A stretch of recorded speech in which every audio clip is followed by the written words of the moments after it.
మున్నా వచ్చేస్తున్నా.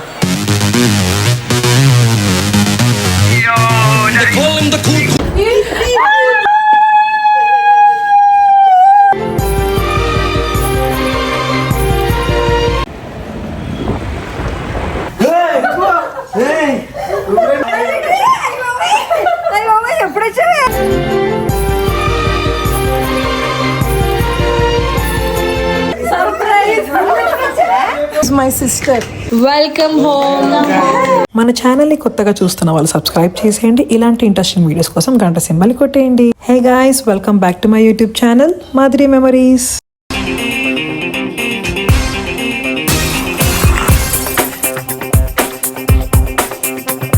సో ఈ వ్లాగ్ వచ్చేసి చాలా ఎమోషనల్ వ్లాగ్ అనమాట. నేను అస్సలు ఎక్స్పెక్ట్ చేయలేదు ఇంత తొందరగా మా హస్బెండ్ని వదిలేసి ఇండియాకి వెళ్తానని చెప్పేసి. ఆఫ్టర్ 2 years నేను ఇండియా వెళ్తున్నాను అనమాట.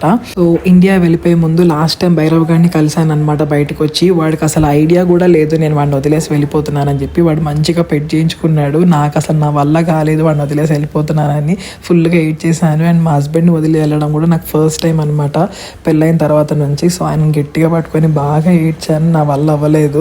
సో ఫస్ట్ టైం లైఫ్లో సోలోగా ట్రావెల్ చేయబోతున్నాను అనమాట. నేను హైదరాబాద్లో కూడా ఎప్పుడు సోలోగా ఎక్కడికి ట్రావెల్ చేయలేదు, ఆఖరికి బస్సు కూడా ఎప్పుడు ఎక్కలేదు. అలాంటిది first time international flights US నుంచి ఇండియాకి రాబోతున్నాను. చాలా ఎక్సైటింగ్గా ఉండే అండ్ టెన్షన్గా కూడా ఉండాను అనమాట. ఎందుకంటే మా పేరెంట్స్కి నేను సర్ప్రైజ్ చేయబోతున్నాను.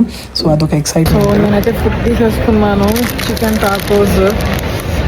ఫ్లైట్లో ఎప్పుడు పెడతారో తెలియదు కదా, సో అందుకే నేను చికెన్ టాకోస్ తీసుకొని వెళ్తున్నా. So Atlanta airport single travel for the first time. Ticket book చేసుకోవడం, ప్యాకింగ్ అంతా స్పీడ్గా అయిపోయింది అనమాట. So 1 week before ticket book చేశారు మా హస్బెండ్. సో షాపింగ్ చేసుకుంటూ అంతా హడావుడిగా అయిపోయింది. 2 years నుంచి ఎప్పటి నుంచో వెళ్దామని చెప్పేసి అనుకుంటున్నాను ఇండియాకి. బట్ పనులన్నీ ఇంత స్పీడ్గా అయిపోతాయని అస్సలు అనుకోలేదు. సో ఈ బ్లాగ్ వచ్చేసి చాలా ఎమోషనల్ బ్లాగ్ అనమాట. నేనైతే ఎప్పుడు మా హస్బెండ్ వదిలి ఎక్కడికి వెళ్ళింది లేదు. 2 years నుంచి తను కూడా నన్ను ఎప్పుడు వదలలేదు.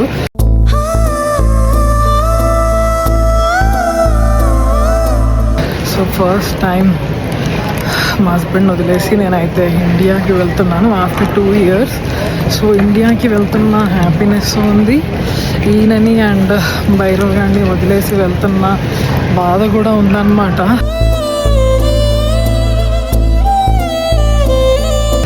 చాలా అంటే చాలా బాధ అసలు. లైక్ 1 weekలోనే స్పీడ్గా టికెట్ బుక్ అయిపోయి 1 weekలోనే షాపింగ్ అవన్నీ చేసుకున్నాను అనమాట. సో చాలా ఫాస్ట్గా అయిపోయింది అంతా. ఎప్పుడైతే టికెట్ బుక్ అయిపోయిందో ఇంక అప్పటి నుంచి నేను ఏడుస్తూనే ఉన్నాను. ఆయన పట్టుకొని మీరు కూడా వస్తే బాగుండని. బట్ తెలుసుగా ఇక్కడ NRI కష్టాలు ఎలా ఉంటాయో. సో తనకి పాపం ఆఫీస్ వల్ల రాలేకపోతున్నారు. సో నేను వెళ్తున్నాను. సో ఈ బ్లాగ్ కొంచెం ఎమోషనల్గా అయితే ఉంటుంది. ఇంకొంచెం సేపట్లో నేనైతే ఇండియాకి ఫ్లై అయిపోతున్నాను అనమాట. నాకైతే చాలా కష్టంగా ఉంది కొంచెము. మా హస్బెండ్ వదిలేసి వెళ్ళిపోతున్నాను. భైరవ్ గారిని కూడా చాలా మిస్ అవుతున్నాను. అప్పుడు ఆ మూమెంటే నేను చాలా మిస్ అవుతా ఉన్నాను. ఇండియాకి వెళ్ళాక ఎట్లుంటుందో ఏంటో అని చెప్పి అనుకున్నాను. అండ్ దానికి తోడు ఫ్లైట్ ఒకటి ఇంకా లేట్ అయింది. సో అట్లాంటాలోనే నేను చాలాసేపు ఉండిపోయాను అనమాట. సో నేను ఎక్కబోయే ఫ్లైట్ అదే టర్కిష్ ఎయిర్లైన్స్. చాలా బాగుండే ఫ్లైట్ అంతా కూడా. సో మా హస్బెండ్ వచ్చేసి నాకు ఫస్ట్ రోలోనే ఫ్రంట్ సీట్ బుక్ చేశారనమాట. సో దట్ కాల్ జాపుకోవడానికి వీలుగా ఉంటుంది కదా అని చెప్పేసి. ఎందుకంటే అట్లాంటా నుంచి నేను ఇస్తాంబుల్ వెళ్తున్నాను అనమాట. సో 10 hours అయి ఉంటుంది కదా. సో అందుకనే కొంచెం ఫ్రీగా ఉండాలని చెప్పేసి మా హస్బెండ్ ఫ్రంట్ సీట్ బుక్ చేశారనమాట. నాకైతే చాలా కంఫర్టబుల్గా అనిపించింది.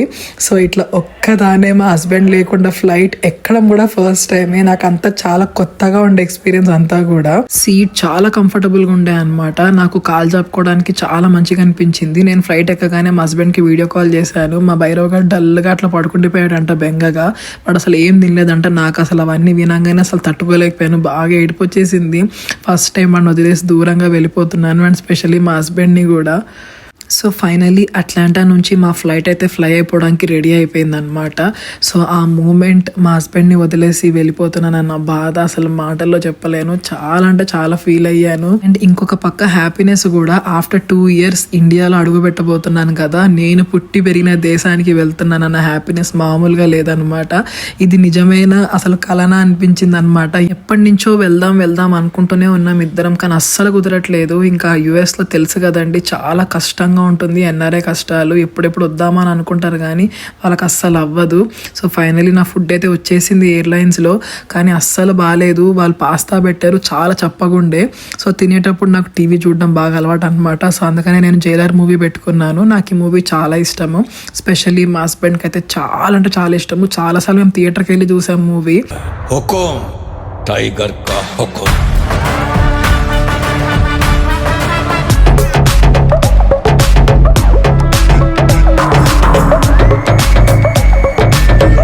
సో నేను ఇక్కడ ఉన్నాను అనమాట, అట్లాంటాలో, నార్త్ అమెరికా. సో అట్లాగా ఫ్లై అవుతూ ఇస్తాంబుల్ వరకు వెళ్ళాను అనమాట.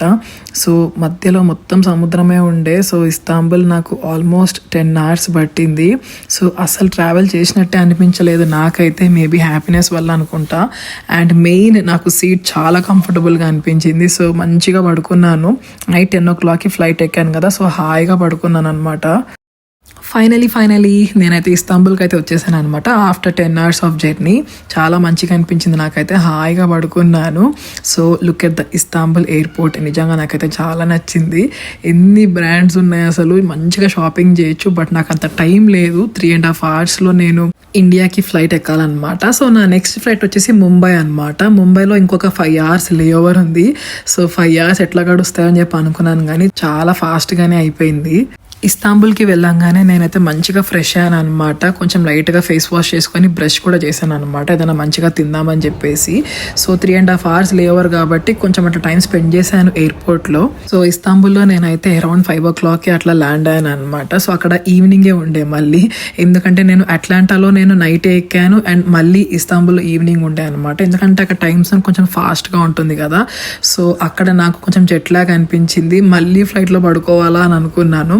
సో ఏదైనా మంచిగా తిందామని చెప్పేసి ఒక మంచి కెఫేకి అయితే వెళ్ళాను అనమాట. నేను వెజ్ పిజ్జా ఆర్డర్ పెట్టుకున్నాను. నాన్ వెజ్ ఎందుకు తినట్లేదంటే వాళ్ళు చికెన్ మటన్ పేరు చెప్పి వాళ్ళు ఏమి ఇస్తారో మనకు తెలియదు కదా. సో మనం తెలియకుండానే ఏది పడితే తినేస్తాము. సో అందుకనే మంచిగా వెజ్ పిజ్జా ఆర్డర్ పెట్టుకున్నాను. ఇది కూడా చాలా బాగుండే టేస్ట్. యాక్చువల్గా చాలా డిఫరెంట్గా అనిపించింది, బాగుంది.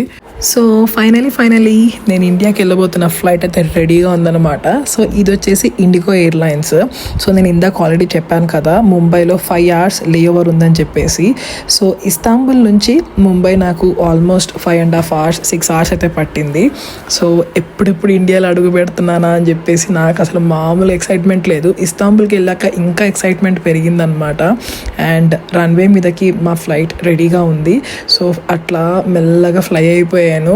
And night time Istanbul view అయితే నిజంగా చెప్తున్నాను అసలు మాటలు లేవు, అంత బ్యూటిఫుల్గా ఉందన్నమాట. నైట్ ఇంత బాగుందంటే మార్నింగ్ ఇంకెంత బాగుంటుందని చెప్పి అనుకున్నాను. ఇండిగో ఎయిర్లైన్స్ కాబట్టి మా హస్బెండ్ హిందూ మీల్ ఆర్డర్ పెట్టారనమాట, chicken curry with bagara rice లాగా. బట్ నాకు అది అస్సలు నచ్చలేదు. టేస్ట్ ఎట్లనో ఉంది, అసలు క్వాంటిటీ కూడా చాలా తక్కువ వచ్చింది, నాకు అసలు సరిపోలేదు అనమాట. బట్ ఇంక అడ్జస్ట్ అవ్వాలి, తప్పదు కదా. సో అట్లా మెల్లగా ముంబైలో ల్యాండ్ అయిపోయాను.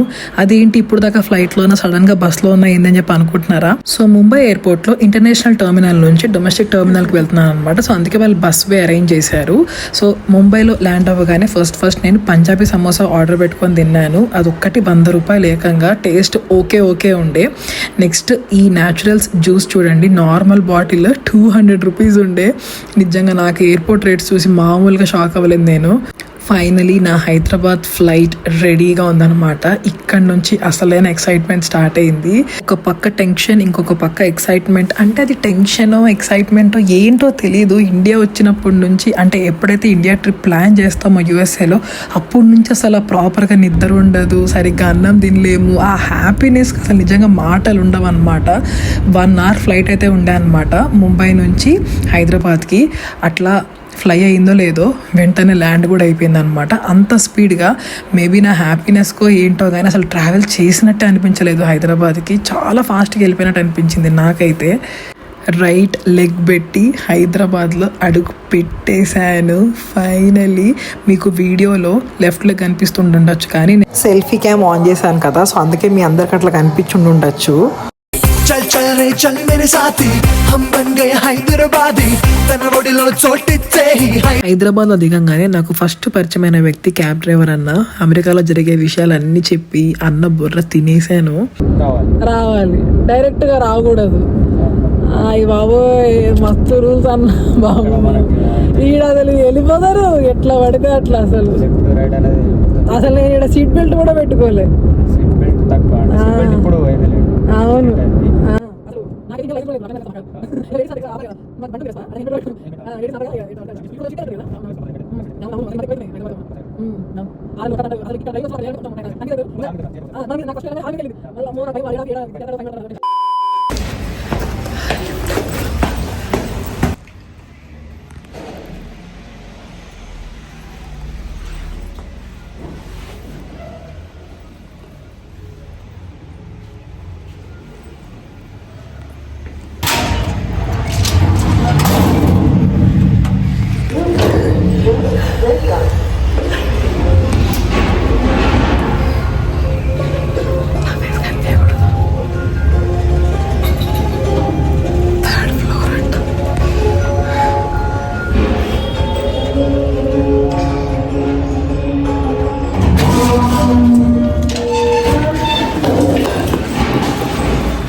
Welcome home. Thank you. ఓ మా ఇంట్లో వాళ్ళైతే బాగా సర్ప్రైజ్ అయ్యారనమాట, బాగా ఏడ్ చేశారు. సో అందుకే ఎక్కువసేపు రికార్డ్ చేయలేదు. నెక్స్ట్ మా అమ్మమ్మ వాళ్ళ ఇంటికి వెళ్తున్నాం వాళ్ళని సర్ప్రైజ్ చేయడానికి. చూడండి వాళ్ళ రియాక్షన్స్ ఎంత బాగుంటాయో. హ్యాపీ న్యూ ఇయర్ అని చెప్పారు. కింద నుంచి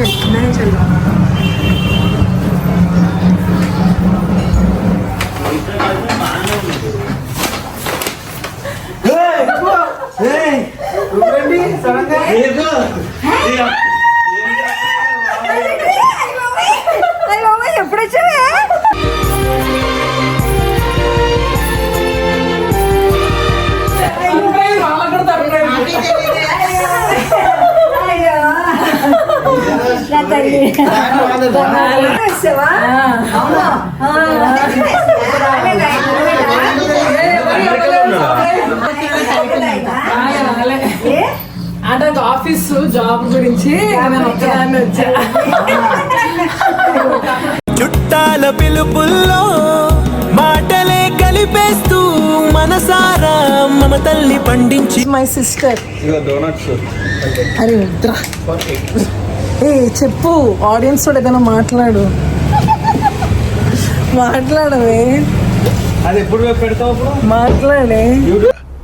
మాట్లాడరా. అరే మాట్లాడరా. రేపు వస్తుంది రే.